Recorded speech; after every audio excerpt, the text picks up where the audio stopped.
Bonjour et bienvenue. Aujourd'hui, nous allons voir une façon d'appliquer de la ganache sur un gâteau. Alors premièrement, vous prenez votre gâteau et vous le découpez.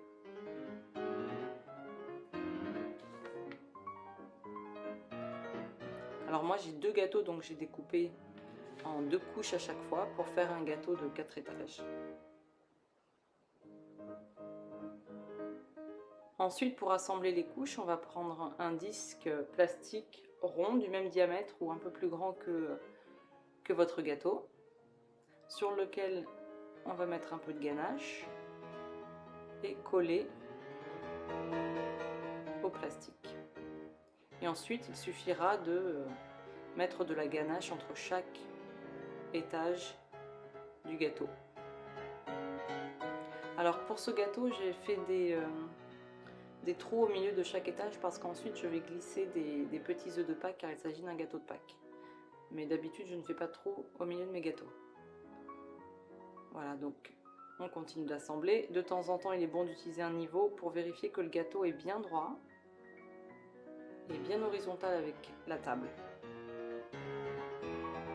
Si ça ne l'est pas, il suffit d'appuyer d'un côté ou de l'autre pour répartir la ganache et faire en sorte que le gâteau reste droit. Ensuite, nous allons prendre un plateau tournant sur lequel nous allons mettre une feuille de papier sulfurisé. Et si vous l'avez aussi, un petit bout de tissu antidérapant ou autre matériau qui va permettre à ce que le gâteau reste bien figé sur le plateau.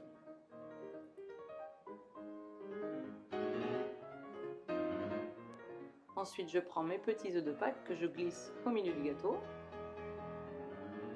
et je rebouche le haut avec un morceau que j'avais découpé à l'emporte-pièce auparavant. Maintenant, il suffit juste d'appliquer la ganache. Pas de méthode précise, soyez généreux. Il faut juste en appliquer assez pour tout couvrir.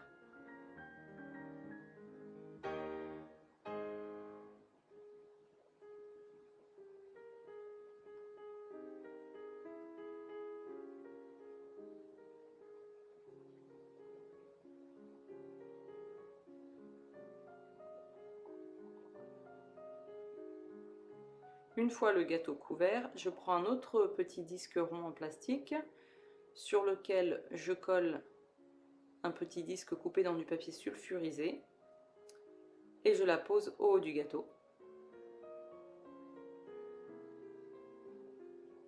Et avec une raclette, celle-ci achetée chez Leroy Merlin avec un angle droit, je fais en sorte de vérifier que les deux disques sont bien parallèles. Et aussi avec un niveau, que tout est bien droit. Ensuite, il suffit juste d'appliquer encore de la ganache pour couvrir les deux disques.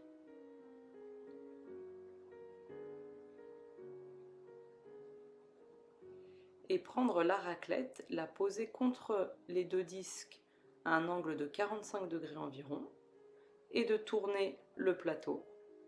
Et tout de suite, vous pouvez voir le résultat.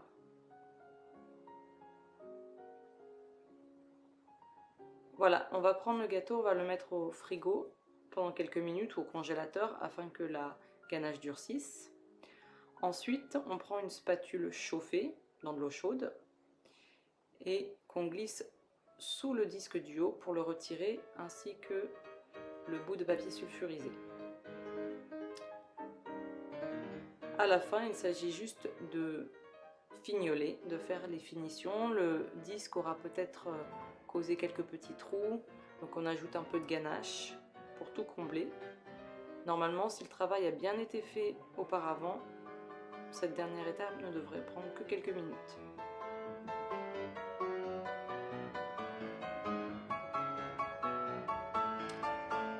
Et voilà, c'est bientôt fini. Nous allons pouvoir mettre le gâteau soit au frigo toute la nuit, soit le laisser reposer à l'air libre quelques heures afin que la ganache durcisse et soit assez solide pour soutenir le poids d'une pâte à sucre ou d'une pâte d'amande pour la décoration. Voilà, merci, bon appétit et à une prochaine vidéo.